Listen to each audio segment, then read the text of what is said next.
are so pretty, pretty, pretty, pretty. Baby girl, you are so pretty, pretty, pretty, pretty. Females measure just to trick me, trick me, trick me, trick me. 'Cause baby girl, you are so.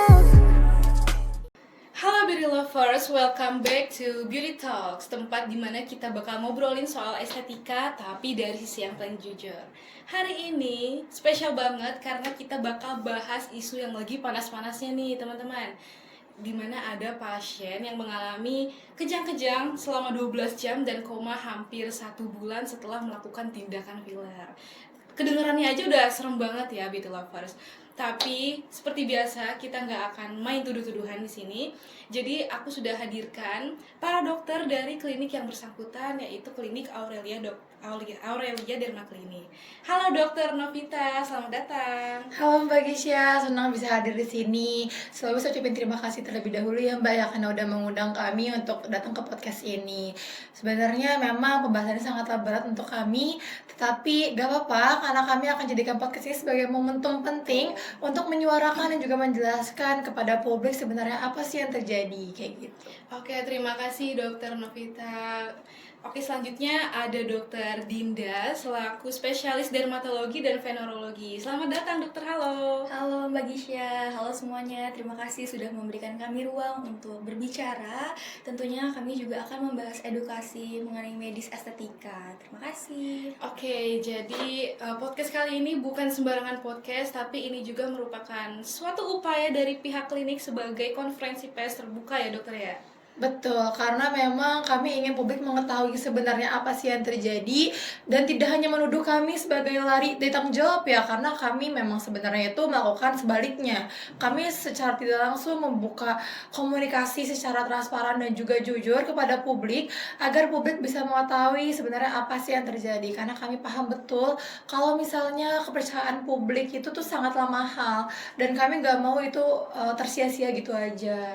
Oke, sebenarnya ada beberapa hal yang bikin aku penasaran ya dokter ya. Dan pertanyaan pertama yang pengen aku sampaikan adalah apa sih upaya dan langkah-langkah dari pihak klinik nih dok setelah kasus ini tuh viral banget ya dok ya? Upaya utama ya, kami membentuk tim audit internal sebelumnya dan kami juga berupaya untuk mengumpulkan data-data pasien, dan yang paling penting kami telah menghubungi secara langsung kepada pihak keluarga pasien. Dan setelah itu kami juga telah melakukan beberapa konferensi pers sebenarnya di berbagai media. Dan kami sepakat bahwasannya konferensi pers itu akan menjadi sebuah wadah klarifikasi kami dan juga bentuk edukasi kepada masyarakat dan memperlihatkan sebenarnya tanggung jawab kami itu bagaimana kayak gitu. Dan kami tidak lari dari tanggung jawab kami. Oke, jadi sebenarnya sebelumnya ini sudah pernah melakukan konferensi pers di Betul. tempat lain ya dokter ya. Oke, mungkin nextnya aku mau nanya pertanyaan yang agak krusial nih untuk dokter Dinda. Sebenarnya dok, apa sih yang terjadi ya selama prosedur si filler ini? Kenapa kejadian ini tuh bisa terjadi dok? Ya, jadi ada pasien yang mendatangi klinik kami. Pasien tersebut ini meminta permintaan yang cukup ekstrim nih, yaitu agar wajahnya itu menjadi tirus dalam satu kali pertemuan. Hal ini kan membuat kami para dokter ini menjadi kaget ya, karena hal tersebut itu kan instan sekali ya. Maka dari itu setelah kami berkonsultasi menanyakan apakah pasien tersebut memiliki penyakit bawaan, apakah memiliki alergi obat, pasien tersebut ini menjawab tidak memiliki penyakit apapun, seperti itu. Iya betul, memang sebenarnya dari awal itu kami sama sekali tidak mengetahui bahwasannya si pasien ini memiliki penyakit bawaan ya, karena ketidakterbukaan si pasien terhadap klinik kami. Dan setelah kejadian itu kami baru mengetahui kalau misalnya si pasien ini ternyata memiliki penyakit epilepsi gitu. Dan tidak hanya epilepsi, ternyata dia juga memiliki gangguan pembekuan darah atau biasa bahasa medis itu disebut dengan trombofilia. Dan sebenarnya pada kondisi seperti itu sangat beresiko karena tubuh pasien tidak akan kuat menerima prosedur invasif dari si filler tersebut. Apalagi kami kan menggunakan anestesi lokal dan itu tuh dapat membuat si pasien itu menjadi kejang-kejang seperti tadi dibilang. Memang betul adanya terjadi kejang-kejang dan akhirnya koma hampir 1 bulan. Oke, jadi kalau aku garis bawahi si pasiennya ini tidak transparan ya dokter ya Betul. mengenai informasi riwayat penyakitnya tersebut ya dokter ya. Oke, setelah kejadian ini marak nih dokter viral, apakah ada dokter dari spesialis lain ya, terutama dari spesialis syaraf yang membuka suara dan memberikan penjelasan terkait hal ini gitu? Kenapa si tindakan filler ini tuh bisa men-trigger si penyakit epilepsinya itu sih dok? Oke baik, jadi sejauh ini memang sudah ada beberapa dokter syaraf yang menyuarakan suaranya mengenai kasus ini ya. Jadi mereka memang menyatakan bahwasannya pasien yang memiliki penyakit epilepsi akan menjadi penyebab utama timbulnya kejang-kejang ketika melakukan tindakan filler gitu. Sebenarnya bukan karena hanya dari bahan fillernya aja, tetapi emang bahwasannya pada dasarnya pasien yang memiliki penyakit bawaan itu akan mudah terinjeksi gitu. Jadi dia akan mudah mengalami nyeri pada tubuhnya ketika disuntikan obat dan juga akan mengalami stimulasi yang sensitif pada syarafnya kayak gitu. Maka dari itu dokter di luar sana pun, dokter syaraf di luar sana pun sudah menjelaskan bahwasannya memang akan terjadi koma dan juga kejang-kejang seperti yang terjadi pada pasien kami kayak gitu. Oke, so beauty lovers harus diingat ya kalau komunikasi dan transparansi itu penting banget ya dokter ya sebelum melakukan tindakan kecantikan apapun itu. Oke, mungkin nextnya aku mau nanya tanggapan dari dokter Dinda nih dok. Setelah aku baca komentar dari konten-konten yang sudah viral di sosial media, banyak netizen yang mengatakan kalau dokter Dinda ngapain sih praktek di klinik kecantikan gitu? Kenapa nggak di rumah sakit aja prakteknya gitu? Mungkin di sini dokter bisa menjelaskan ya sebagai klarifikasi atas latar belakang dan kapasitas dokter Dinda di klinik kecantikan itu seperti apa dok? Oke, baik, terima kasih Mbak Nisha. Izin memperkenalkan kembali, saya Dr. Dinda. Saya di sini menjadi spesialis dokter kulit dan kelamin, di mana saya juga sudah memiliki sertifikasi resmi untuk menangani pasien-pasien di klinik kami, dan proses pelayanan prosedur di layanan kami ini, di klinik kami ini sudah diawasi secara ketat seperti itu. Jadi nggak mungkin sih asal suntik, karena tempat kami ini tuh udah tempat yang paling aman dan nyaman untuk para pasien gitu. Betul, jadi perlu diklarifikasi bahwasannya semua dokter yang ada di klinik kami ini memiliki sertifikat resmi ya.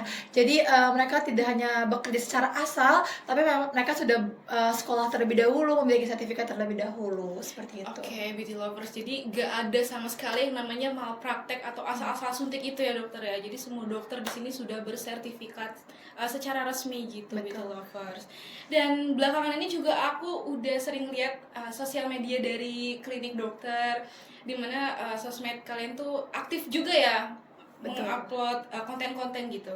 Kalau boleh tahu dok, apa sih strategi konten yang dokter lakukan nih untuk rebuilding kepercayaan masyarakat, rebuilding reputasi dari klinik dokter ini? Oke baik, sebenarnya sebelum kasus ini terjadi, kami memang sudah aktif di media sosial, tapi karena kasus ini terjadi, konten kami tujuan utamanya adalah nge-rebuilding kepercayaan publik ya.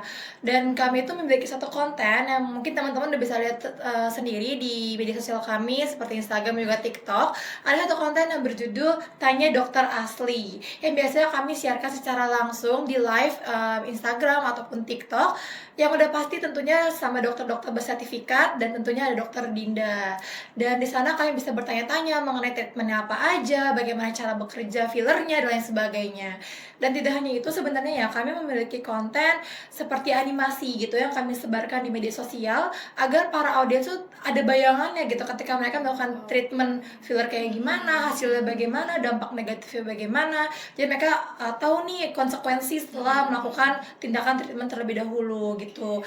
Dan tidak hanya itu sebenarnya ya, kami juga berupaya untuk menyebarkan testimoni-testimoni dari pihak customer klinik kami yang udah berlangganan sebelum-sebelumnya. Kami menyebarkan tujuannya bukan hanya untuk promosi ya teman-teman ya, tapi ini untuk informasi kepada kalian semua dan mengedukasi kepada para audiens agar kalian tuh bisa lebih bijak lagi sebelum mengambil sebuah tindakan treatment di rumah sakit atau di klinik kecantikan. Seperti betul, itu. betul sekali yang dibilang oleh Dr. Novita.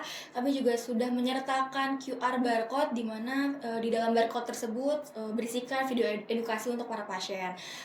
Kami juga sudah menaruh di ruang tunggu agar pasien-pasien bisa scan lalu bisa menonton dulu video edukasi, karena melakukan perawatan kecantikan ini kan ada step by stepnya ya, nggak mungkin langsung instan. Jadi tujuannya sih agar lebih teredukasi aja pasiennya, seperti itu.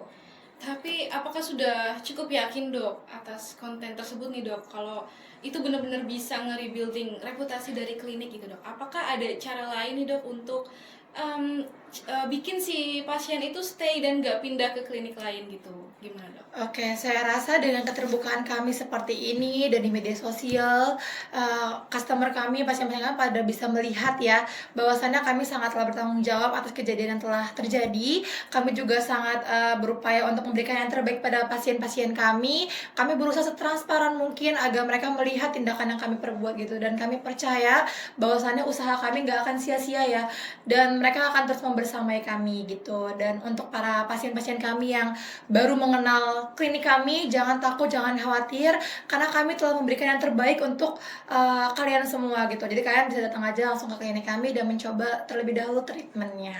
Ya betul sekali, karena kami juga bukan cuma mengobati wajah, tetapi juga membangun rasa aman dan nyaman untuk para pasien. Oke. Jadi podcast ini juga sebagai media keterbukaan dari pihak klinik ya, beauty lovers. Oke, mungkin sebelum kita tutup podcast kali ini, aku mau minta pesan-pesan satu kalimat aja dari dokter untuk masyarakat yang kira-kiranya masih ragu untuk melakukan tindakan di klinik dokter, apalagi yang mereka yang mulai merasa takut gitu dok. Boleh? Oke, mungkin pesannya jangan lihat satu kasus dari satu sisi aja. Kalian harus datang terlebih dahulu, tanya terlebih dahulu, dan lihat siapa dokter yang merawat kalian, gimana tindakan kami bekerja, dan gimana standar kami melayani kalian. Jadi kalian memiliki dua POV, jangan lihat dari satu POV aja, karena semuanya itu terjadi harus berdasarkan bukti dan juga fakta-fakta yang akan kalian terima gitu. Dan pasien yang jujur adalah pasien yang aman, maka dari itu kuncinya harus melakukan komunikasi secara terbuka dan transparan agar kejadian yang serupa tidak akan terjadi lagi. Gitu. Oke, baik dokter.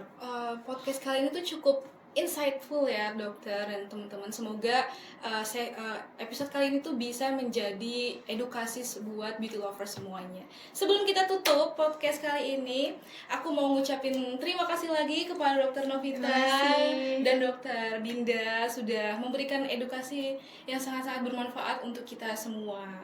Oke, dan aku juga mau terima kasih buat para penonton setia dari Beauty Talks kali ini. Oke, stay tune di Beauty Talks selanjutnya. See you!